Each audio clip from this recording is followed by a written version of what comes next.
Hello body fangs, welcome to the push. Guys, you know here by South Africa we've got bloody amazing animals. And one in particular is called a kudu. Yeah, it's like a buck, but it's groot, for groot horings.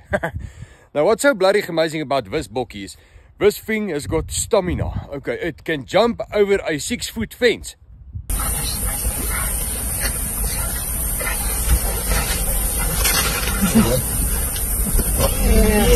But something a little bit more amazing in that is what we call the boerseun. Yeah, it can also jump over a 6-foot fence.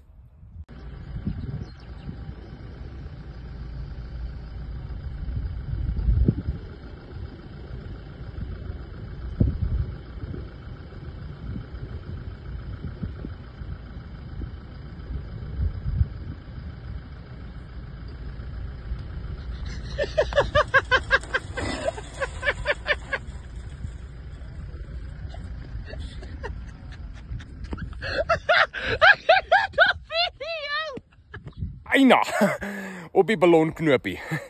Yeah, I don't think that was planned. Okay, thanks.